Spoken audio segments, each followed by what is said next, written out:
Nothing will crush a real estate investor's spirit like landlord stress. The difference between being successful and miserable in managing properties is education. Welcome to Landlord University, where landlords learn. Landlord University is recorded from inside the RentPrep office, where Stephen White and Jeff Pearson share the lessons learned from working with some of the most successful landlords. Welcome to Landlord University in the News. I'm Jeff Pearson. I'm here with my co-host, Stephen White. Hello, Stephen. How are you doing today?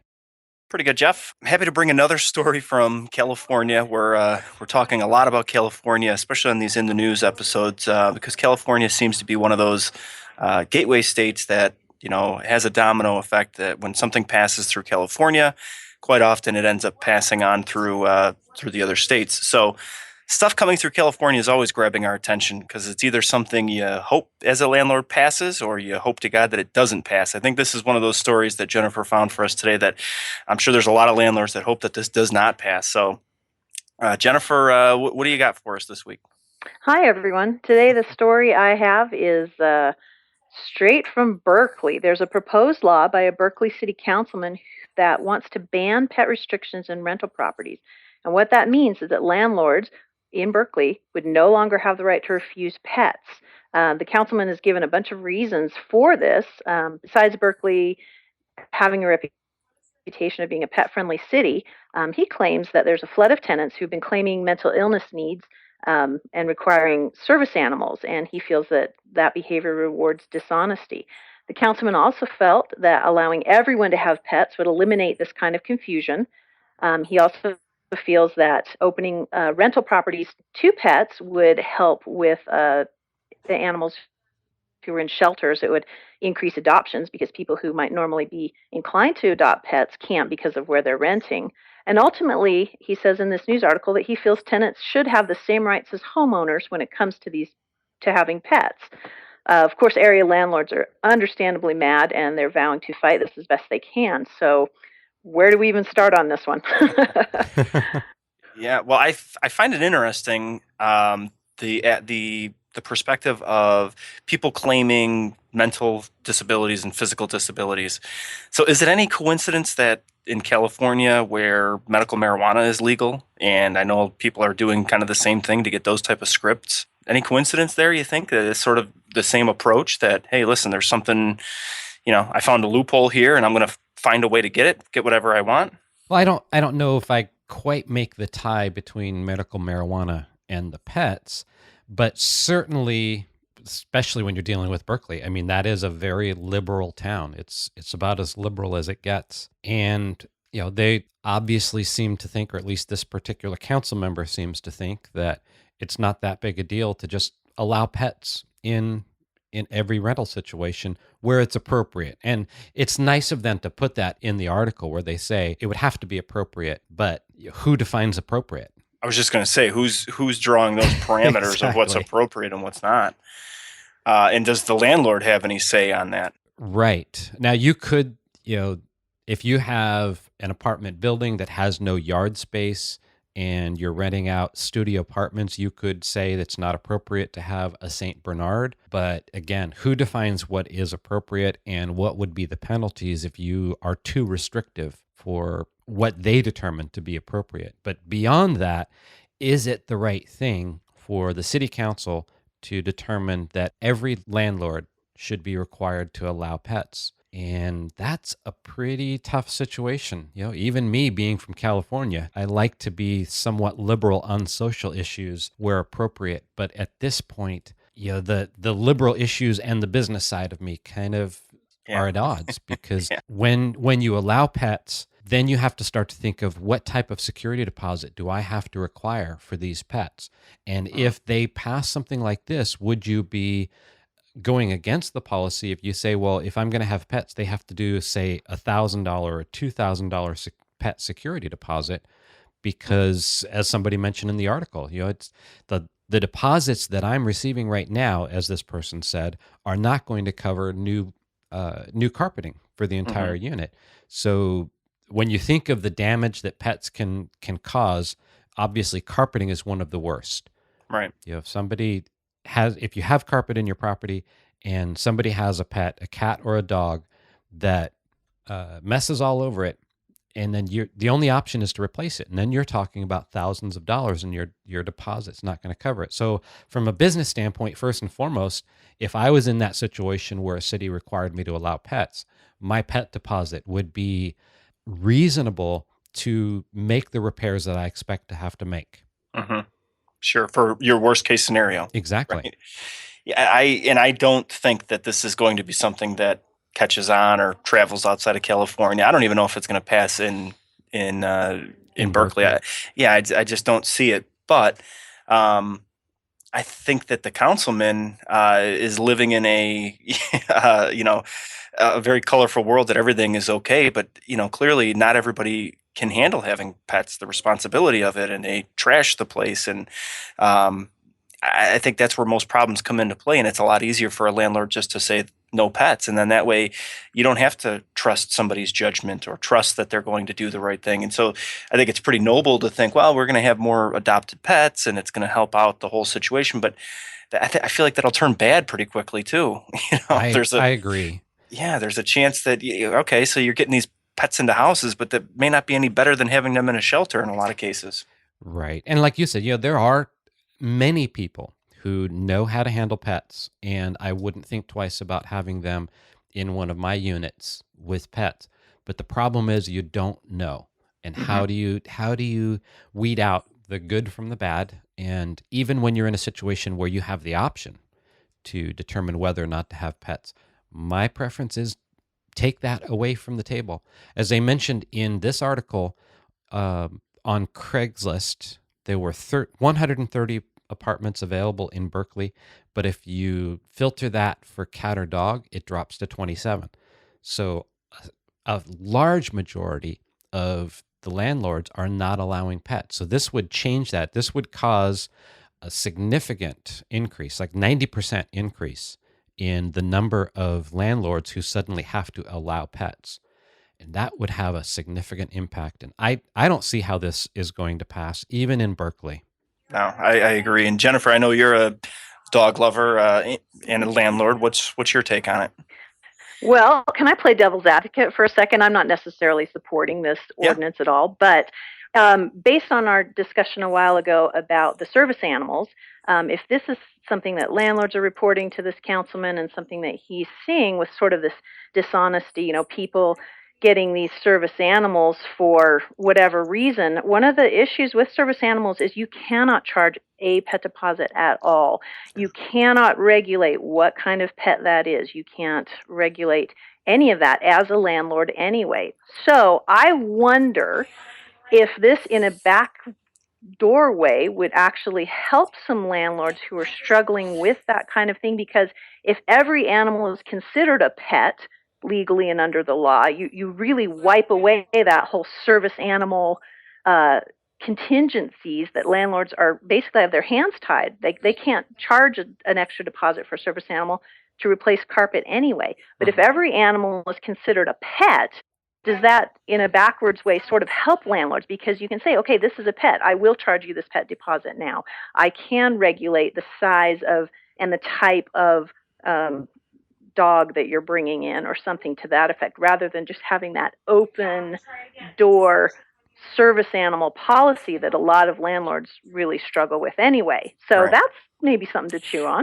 Well, that's definitely an interesting perspective, and it ties perfectly into that episode that we did cover on the service animals. And I think it, if anything, it should create a distinct difference between an emotional support animal or a service animal, because again, my understanding of the service animals is that they're trained, which could play a big difference for the landlord to know that this animal had formal training versus someone going to pick up a cat from the SPCA, and adopt a pet that that is likely not trained. And I think there's a difference there too. If a pet has formal training and is housebroken, and I think if they're a service animal and they come with those type of credentials, then they're a little bit less of a risk from the landlord's perspective than if you're just bringing in essentially a stray dog or a cat. I think that's a good point. But I think going to what Jennifer was talking about, when it comes to the service animals, that's a bigger picture. It's not something that the city council could make a change to. And I think it's federal. I think it's a part of the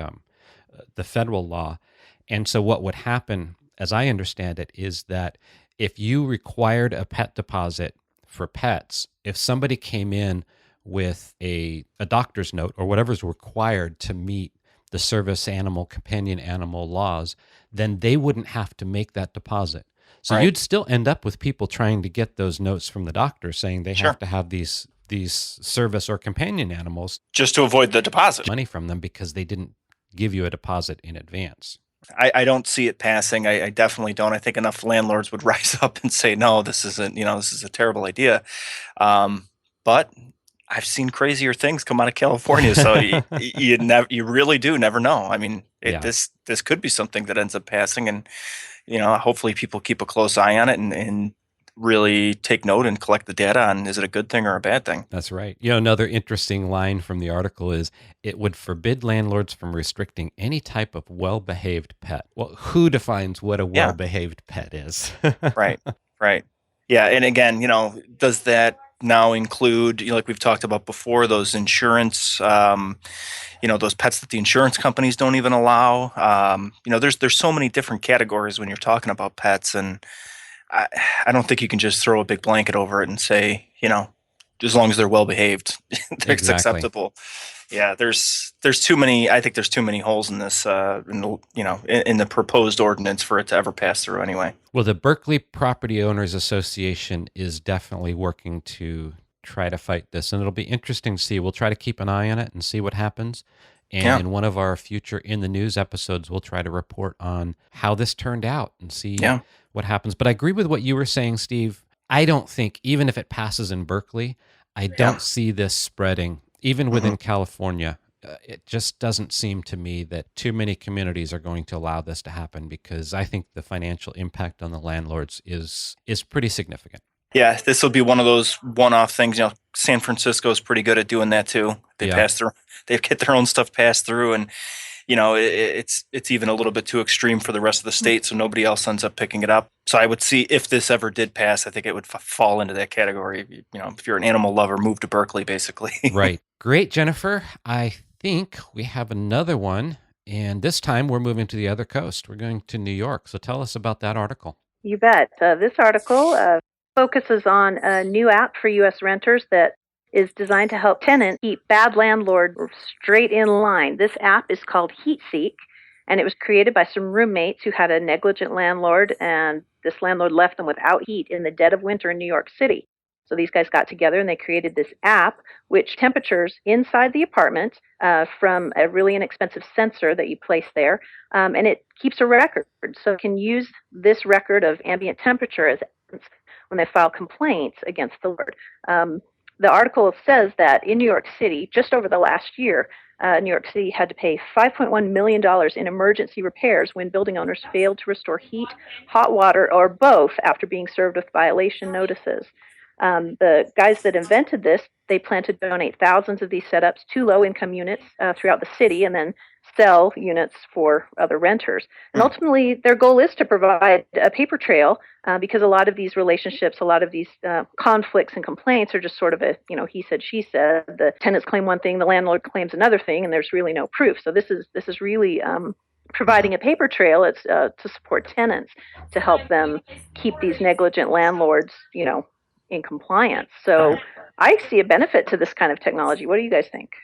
I definitely see a benefit to it, and especially, in places like New York City. Now, even though I'm in New York City is like a different world. I'm in the Buffalo side of New York, and even though we get lumped in a lot of times, it is a whole new world, and especially because New York City comes up with their own rules and regulations. And there just seems to be, I think we've talked about this before too, that there just seems to be a different breed of landlord that comes out of New York City. And I hate to even lump them into a lot of the same category as a lot of the clients that I work with across the country. They're just two different types of people and different types of landlord. I think most of the landlords that probably listen to the podcast and are non-professional landlords, what we would call people who are, working 9 to 5, and they have some income properties and investment properties, things like that. Where in New York City, you got a whole different scenario down there. You've got these landlords, that's their profession, and that's why a lot of them turn into the slumlords. This is all that they do, and they've managed these properties that are usually handed down in their families or whatever, and they're just. I can't help but agree that they're really not doing a great job a lot of times, and it's giving landlords around the country a black eye. A lot of times some of the major landlord issues that come to light are usually coming from big markets like New York City. So I could see a huge need for it in those type of markets. I don't know how it would do across the country. I don't think it would be, it would necessarily be something that somebody in Gary, Indiana is gonna find a huge interest in. But yeah, I think that there's a market for this for sure.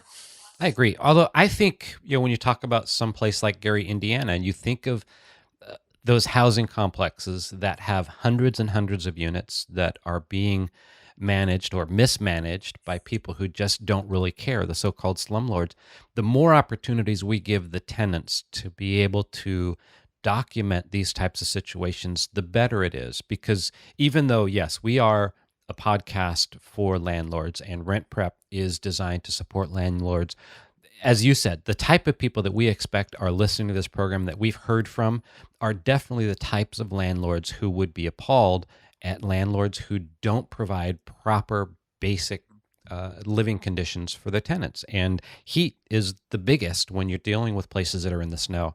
So anytime you have, especially, I think when you think of the slumlords, you really think of those landlords who have hundreds of units or large complexes. It doesn't have to be hundreds. It could be 50 or 100. And if they're not taking care of their tenants properly, then if there's a way to track that and provide true, real information, true data, I'm in support of it. And it's not the type of thing where we want or would expect that tenants in every situation are going to be able to document every bad thing a landlord does. I don't think this takes us down some dark path that's going to make things terrible for landlords, but this provides basic safety and security to tenants. Just giving them the opportunity to prove that they don't have any heat in their apartment is a pretty big thing. Yeah, and it's crazy to think about. I know even for myself and in talking with so many landlords, it is kind of, it's hard to imagine what these tenants would have to go through, going, days without heat in the freezing cold, and it's not a good idea from the landlord's perspective either, No. because it's going to cost them more in repairs and everything else. So I definitely agree that there should be some sort of accountability. I think this definitely helps with that and holds them responsible and gives them a paper trail, and maybe it will cause the landlords to straighten up a little bit. Because I think you're right. I don't think I think that most landlords would be appalled by any kind of action like that and wouldn't want to put somebody out in that way. But yeah, it tends to happen a lot in New York City. We get a lot of stories coming out of New York City from the bad landlords. Classic case of, one area or one group giving the rest of everyone else a black eye. I think a lot of the major problems or the bad misconceptions that come about landlords come out of that area. So I think that I think it's a good thing. I agree. It'll be interesting to see what happens with this. They're talking about donating 100 of these sensors to low-income households this year, and they want to do an online fundraising campaign to be able to give away another 100. The cost for these is expected to range from $30 to $80. So I think the bulk of these will end up having to be donated, because when you think of the low-income families that would be most benefited from this, or who would benefit most from it, $30 to $80 might be a little bit high. But I really like the fact that this company, HeatSeek, is trying to donate as many as possible. Now, the only thing that I'll point out, just from I don't know, I'm reading through this and seeing it and thinking, well, what's to keep a tenant from lowering the heat? In their own, they have their own control over that. Couldn't they do that on their own? Yeah, they could, but they're talking about the requirement is, let's see, they're required to heat buildings to at least 68 degrees Fahrenheit when daytime temperatures fall below 55 degrees outside. And at night, the inside temperature must be at least 55 degrees when it's 40 degrees or less. So who could really live in 55 degree or less weather? And then what you're talking about is you have to, I would think you use this sensor for some period of time, week, month, whatever it is, you take this to the appropriate agency and say they're not providing heat. I would think that agency would come out and inspect. And again, I'm not familiar with those types of buildings. They might be big boilers in the basement that provide heat to everybody. And I guess if that boiler is not working, then fine. But it's obvious that nobody's getting heat. But I'm not sure how that all works. But I think it would be tough for somebody to live in sub 55 degree temperature for any extended period of time just to give their landlord a hard time. Oh, I wouldn't. Don't put it past him, Jeff. Don't. I'm telling you. Don't think that somebody hasn't already done this or thought of it. I'm sure it's out there. But yeah, I agree with you. I think that, I don't think there's going to be a high amount of abuse. I think it really does have a good point and purpose behind it. And, I doubt that there's just going to be one sensor per building. So you should be able to compare data among multiple, sensors, I would imagine. And so, yeah, I could see it working out in the long run. Well, great, Steve. I think that wraps up another episode of In the News. I look forward to talking with both of you next week. All right. Thanks, Jeff. Thanks for listening to Landlord University. And remember to visit rentprep.com/landlordu to see show notes and access free resources like forms and guides. And be sure to check out Jeff Pearson hosting his own hit podcast at thementorimpact.com.